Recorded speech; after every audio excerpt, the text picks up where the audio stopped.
Hello, everyone. Happy Monday. Today on the final bar, we're going to talk about a market weighing pretty heavily today with stocks down fairly significantly, over 2%. I'm not going to use the C word crash, although I'm going to be very tempted when I label the episode to put that word in there just to rile people up a little bit. But certainly distribution with energy down over 4%, utilities flat, but overall, a lot of laggards versus leaders. 90% down day, it looks like. We'll see at the close how things settle down, but plenty of distribution. Ladies and gentlemen, this is the final bar.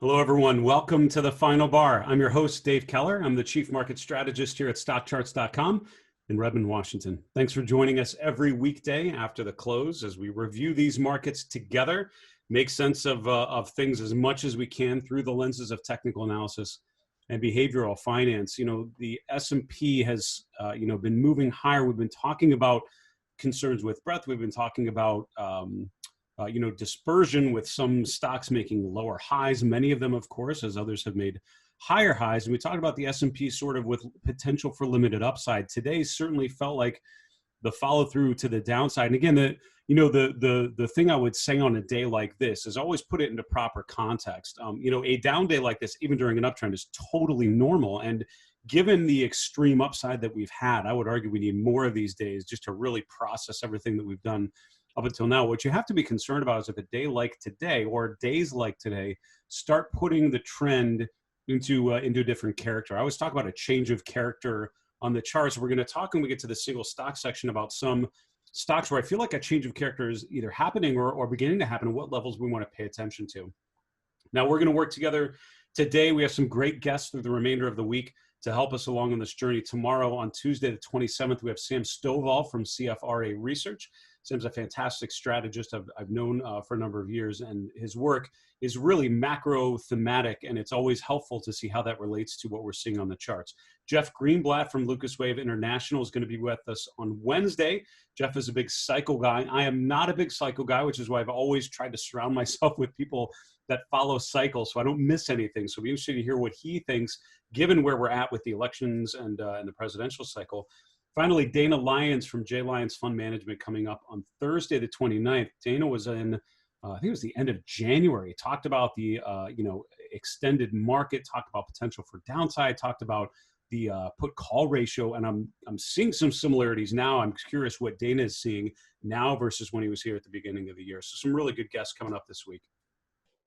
All right, so let's get to today's market recap. So as we mentioned, today we've certainly had some distribution.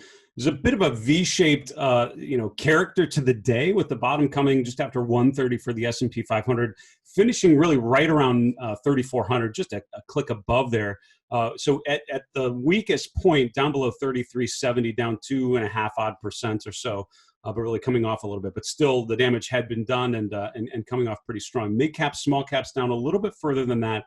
The NASDAQ 100 not down as much. Technology was actually one of the two sectors finishing essentially flat for the day. Utes and technology, number one and number two, holding up okay.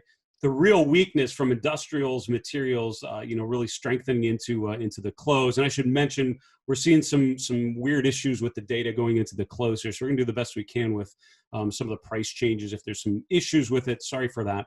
We'll correct them as soon as we can. Bonds stronger really through the course of the day. So today, we talked about that stock to bond ratio. Now it's rotated really heavily toward stocks. Today was, certainly the opposite of that, with the TLT bond prices up almost 1% by the close, the dollar finishing up a little bit as well in the form of the UUP. Gold really has continued to go nowhere, really chopped around here. So on a day like today, a lot of people sort of naturally look at something like gold to see if it was able to pop and be a bit of a safe haven if that was a rotation. Really didn't happen. It's really been choppy. We're going to look a little later at the chart of gold, which has essentially been sideways. It really hasn't materially moved up or down in quite a while. kind of settling in there. Bitcoin, really chopping around through the course of the day, essentially finished a little bit positive, but overall not a lot of movement there. Let's go to the daily chart of the S&P and just talk about what this day sort of moves. So what this means. So, earlier in the day, as I was reviewing charts around midday Eastern time, obviously a lot of down bars, a lot of lower prices, and you're trying to just make sense of where that is relative to the framework, right? Relative to key support and resistance levels. So on a day like today, it's pretty natural to start with where we're at and then look to the left. And I was talking about starting with the final bar, look to the left and see what levels stand out to you, right? Key resistance and support levels. And if you look at what's happened with the S&P, we've been talking about this range from 3,200, which really started all the way back here in June. That's where that level first became a thing. And since then has continued to be reinforced as a support level a number of times since then. So on a further sell-off, I think it's really reasonable to expect some significant support there. I think holding that level is a fair assumption or a fair educated guess. We have to get down through these current levels we're at there. And today we broke through the 50-day moving average. Almost felt like we might close back above it. We did not. We closed below it. So tomorrow, we'd be looking for a follow through and see if we get further move in that direction. It's not unreasonable. It's not abnormal after a big down day to have a bit of a reaction higher as you sort of digest that first sell-off. If you look here coming out of the September peaks, though, you had 3 days in a row that were weaker and weaker, just continue to snowball on itself. So plenty of things can happen. It's all about identifying where we're at relative to the key supports. I think 3350, which is the level we keyed in on through much of this period, it really was that mid-August line that we're starting from. I think that's the level to watch as long as we hold 3350. I would say this is a short-term pullback before we turn higher. We break through that. The ultimate line in the sand, I think, for the uptrend is 3,200. And what I mean by that, a lot of times when I post things giving some sort of directional call or an implication for the market, I get plenty of pushback from people regardless. But usually it's about, we should be turning here, and it really implies it drives home the fact that it's all about your time frame, right? So if you're a swing trader, you could see something like this as an opportunity because you might want to be getting in on an hourly chart on the short-term weakness and ride into the close today. From a longer-term perspective, that's what I'm always trying to think of. And there is a scenario where this is a pause within a longer uptrend, and we have another leg higher, and that 3,200 I think would need to hold for that to really be validated. If we start breaking down through there, I think you really need to, think about potential for further downside. You look at the 200-day, you see what different scenarios would mean and what that would mean for individual stocks as well. So we're really right in that purple shaded area is really the level I think to be paying attention to right about now for support. Going back to the market recap here, and I was going to say we refreshed the data in here because energy's jumping around a little bit. Really ended up weaker on the day. This is from a little bit earlier. I think we were processing it, but energy coming off pretty big, which has been which is certainly giving a spread to the performance of here. Technology is another one, obviously, to pay attention to. Sectors that have been strong performers and seeing if they're able to hold off or they start rotating lower. That's obviously pretty significant to pay attention to. Let's get to the Mindful Investor Live chart list and start to key in on some key points here. Starting with the weekly chart, this is the market trend model that we've talked about. And, again, it is too early to say that the market trend model has turned. But if today was Friday and if that was Friday's close, the medium-term model actually turned lower just by a tick. I mean, it's literally right at the tick. So you can't really declare it just yet. And again, this is Monday. We've got a lot of game left through the course of the day, but worth noting that it doesn't take much. A big down week could certainly turn the medium term and then the short term models negative very quickly, which would be an interesting change of character. That medium term model has been bullish since March. We don't have, I don't think we're getting the updated ticks on the advancers decliners. Yeah, not quite, but what this looks like it's going to be is a 90% down day right here, which is similar to what we saw here in late September, which is actually toward the end of this sell-off. We're getting it a little bit earlier on here. A cluster of 90% down days would be pretty negative, would be pretty destructive. We have not seen that yet, but that's something I'll be looking for through the course of this week. If you get that sort of distribution, that's more characteristic of bearish phases than bullish phases. So in terms of one data point, it's telling you to think a little weaker rather than stronger.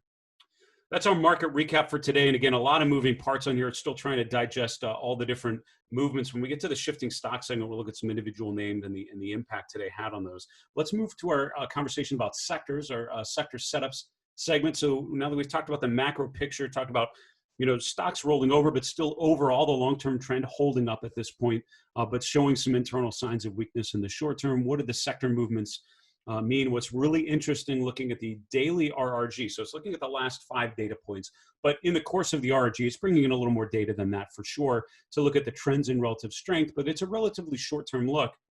What's jumped off the page at me today watching this play out was utilities rotating very quickly back to a northeasterly direction. Utilities are the #1 sector today, and when you have a day like this, we've talked about utilities and the relative strength that has emerged. Something like utilities with a relatively low volatility, relatively high dividend, you'd expect it to do well in a day like today. So not surprising that it's turning up higher today.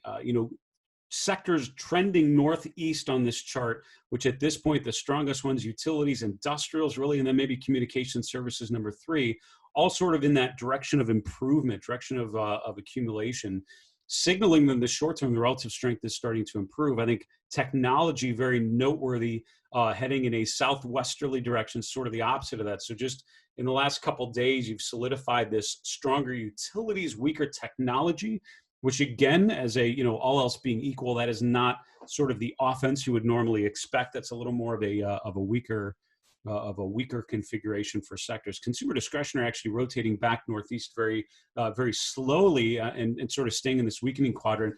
We talk about the ratio of consumer discretionary versus consumer staples, and the equal weighted version of that continuing to hold up pretty well, even given today's sell-off. Overall, the trend has been more toward consumer discretionary than the staples. And it's not just Amazon, it's actually a deeper representation there. The weekly rotation doesn't change a ton, so it's not going to move around a lot today. What you're going to notice is still these sectors on the right side. Consumer discretionary #1. Technology has actually moved now below industrials, or it's really, really close. So I have to say, it looks like industrials have overtaken technology as the second strongest sector. We've talked about this cluster, sort of the big 4: consumer discretionary, technology, materials, industrials.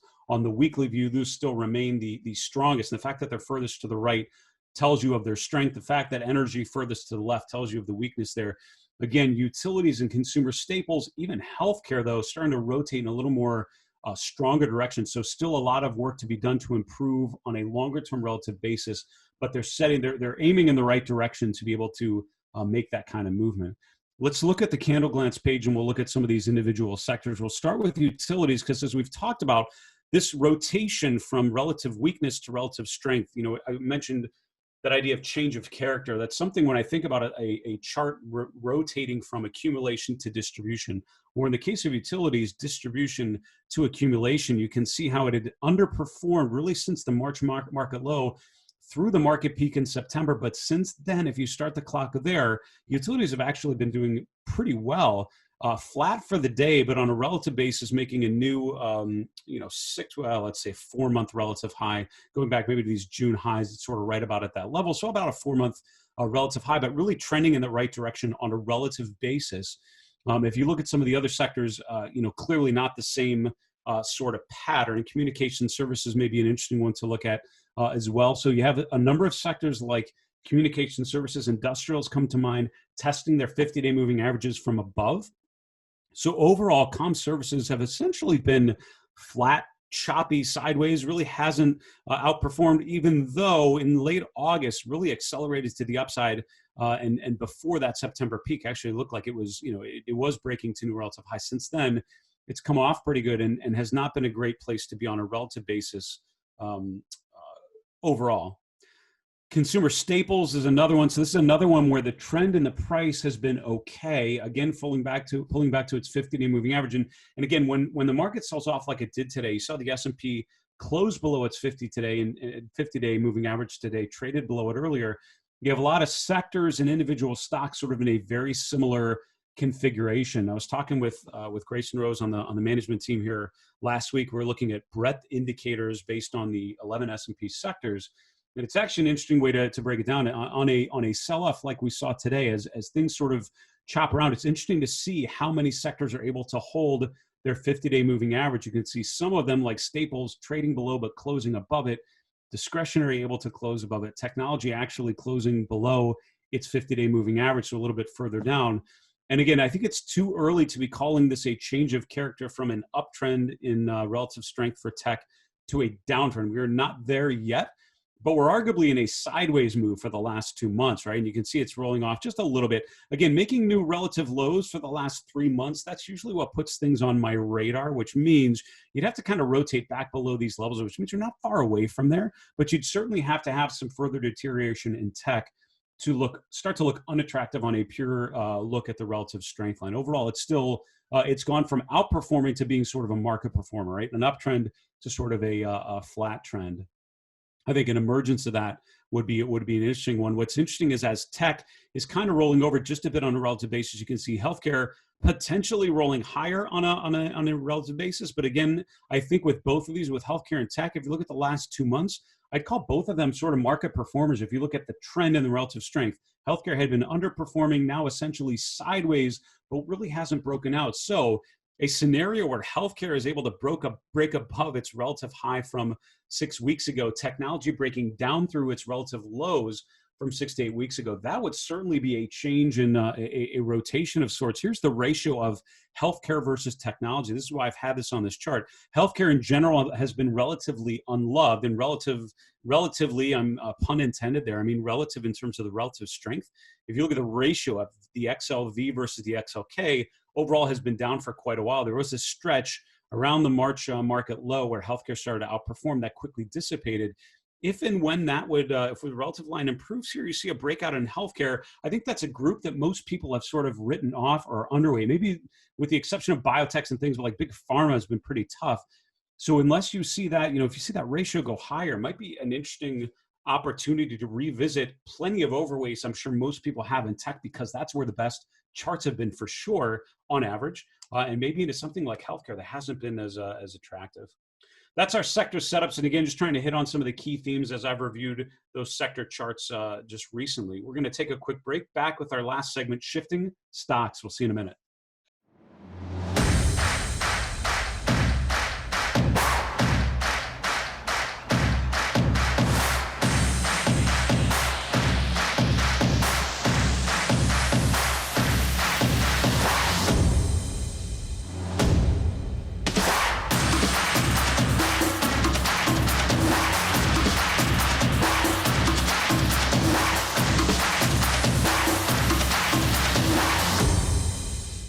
Hello, everyone. Welcome back to the Final Bar. This is Dave Keller here at StockCharts.com. Really appreciate you joining us every weekday after the close. And I tell you what, when things get choppy, when things get uncertain, I hope you can lean in on the Final Bar, the other programming we have on StockCharts TV to help you navigate this, help you answer some of the questions that you're coming into or that are coming up in the process of reviewing your charts. We are also here to help you navigate the markets, navigate our platform, navigate technical analysis. Get your questions to us a couple different ways. Number one is via email, thefinalbar@stockcharts.com. Second is on Twitter @finalbarsctv. And the third one is on our YouTube channel just put a comment below the video. And we're going to capture all of those. We'll do another mailbag segment Tuesday of this week, and we'd love to answer one of your questions on the air. Our final segment today is called Shifting Stocks. So we talked about the macro environment. We talked about the sector rotation and how things are a little bit potentially in flux there. Now let's look to the third piece of the puzzle, which is looking at bottom-up stock picking. So I hope when you think about your own routine, you have each of those pieces. If you're at all involved in the equity market, even if you trade just the Russell E-mini or something, there's a lot of value, I would argue, in looking at sector rotation and looking at single stocks, because more often than not, that's where the movements, that's where the inflection points, that's where the change of character will be reflected before it comes out in the broad chart of the S&P 500. So let's get to some of the charts. I do a normal weekly review of the S&P 500 charts. I just want to hit you with some of the names that came up in my normal process. We're going to start in consumer discretionary and look at WHR, which is Whirlpool. I'm starting here just to remind you the stock was down 2% today, but overall the trend is still very much in good shape. And I think it's very easy. There's this thing called what is it called? Short term, I'm totally blanking. There's a behavioral term when things start to get negative, we tend to get very short team. Myopic loss aversion, that's where it is. I blanked on that one. Myopia is short-termism. You might know that if you have glasses, you might suffer from myopia, and that's basically with how you see distances. And so myopic loss aversion is basically we don't like to lose, and so we tend to get very short term. So when things get ugly like they did today, we start to get very short term focused. And this is a great time to put things in proper perspective. If you look at the chart of Whirlpool, I still see a chart of higher highs and higher lows. We've not really undercut the low from the last couple weeks, right? We're still in the within the range we had on Thursday of last week. So overall, this could be the beginning of a broad top. That is totally fair. The bearish divergence that I see on the chart of Whirlpool is what concerns me, which is the same with the XLY and plenty of charts we've talked about. Costco and others come to mind with higher highs in price, but lower peaks on our side. That is a potential cause for concern. It certainly tells me to start looking for a change of character, but we haven't had it yet. The trend overall is still positive, and this is a stock trading above two upward sloping moving averages. So a follow through on that bearish divergence, a downturn, a break of the 50 would be the very first thing that might tell me something's concerning. But on a chart like this, as a longer term investor, I'm really looking back here to that 165, 170 level, which are the lows from September. And as long as we hold above them, that primary trend is still pretty positive. Now, you have other charts within consumer discretionary that sort of validate why we needed to pull back today. Under Armour maybe is a great example of that UAA. So broke above its 200-day, broke out of this big base. I wouldn't be surprised still if the long-term trend, if we finish higher than here, even at year end, but we were overbought for the first time since back here in December of last year. And when you're overbought, that means up a lot. That's a good thing. But when you come out of that region, it tells you we need a little bit of a pause, right? So overall, the trend can very much remain positive. You have a lot of downside here and still have a primary uptrend for Under Armour. And I think the logical pullback place for something like this would be the 200-day or the 50-day down here around $11.50 to $12, we'll call it. So overall, completely reasonable. We're overbought, overextended. We pull back a little bit. We could continue higher. It's all about whether we're able to hold some of those key levels. Interesting also within consumer, you have the big automakers with a similar pattern. We've highlighted Ford and really I think more GM I mentioned at some point, breaking to new swing highs, breaking out of these bases. That's all very, very impressive. Just got overbought as most things, as things tend to when they break out at big bases. That can mean just a garden variety pullback before a resumption of the uptrend, or it can mean something a lot more painful. And again, it's all about identifying those levels and making sure you have a clear risk assessment set up. Interesting, the home builders are a group that concern me a bit. And again, it's still sort of in the short term. On the longer term, the chart is still in decent shape. But I think on that shorter term time frame, we're starting to test some of these key support levels. And the whole group kind of looks like this: NVR, Pulte, Toll Brothers, DR Horton. They're all sort of in that similar place, a little different, but all pulling back to these key levels. So 42 is really the line in the sand for home builders. For Pulte, this made a higher peak on lower momentum. That is a bearish divergence. We broke down through the 50-day. Now we're looking at 42, which is this swing low here. If we break it, you have downside to this area, which is the lows from June, also the 200-day moving average, and certainly could be further down. What concerns me about this has been a leadership group that had made new relative highs not too long ago, now rolling over, potentially making a new swing low in relative strength and starting to rotate lower. Those are the sorts of places where, given what your time frame is, you might want to be backing off a little bit and looking for things that are holding up on a relative basis. Home Depot is another one kind of similar to Pulte Homes. We've got a clear line of support around 265, we'll call it. So I think for a lot of these stocks, you might start to look back and look for the low that you had out of that high. So the market peaked here in early September. A lot of stocks peaked out in late August. They then pulled back, and most of them have not undercut those lows. Those lows might be in play again. You want to sort of look back and see what's able to hold those levels and what is not. And I would say now more than ever, when it feels like everything's down, that relative strength line is really, really important. Let's pivot now and finish our shifting stocks segment looking at technology. So there's a number of different things to talk about. IPGP stood out as being a very similar chart to some of the ones we talked about. Under Armour that were overbought, kind of broke out of a nice base. Again, I still like the long-term profile. I think is still very constructive, but it's overextended. And so a bit of a pullback over the next week or two makes a ton of technical sense. More concerning to me, think about home builders breaking key support. within technology, it's things like Visa and MasterCard, which are, today actually closing below, undercutting those September lows. And so again, now you have a stock that went from making higher highs and higher lows through late August, now making lower lows after making a lower high. And this is a bit of a transition from a Dow uptrend to a Dow downtrend. And again, now I think you're looking at some of these key pullback levels. So, if the S&P is pulling back through the elections and then rallies like the seasonal tendencies to strengthen in November and December, I could see these charts maybe breaking down, but finding support at some of these summer lows and the 200-day moving average. But if those are unable to hold, if we get worse than that, I think that tells you the seasonal trend maybe going into year end, maybe very different this year. Visa is here. It's actually a little further down, actually testing its 200 days. That's an important one to watch as well.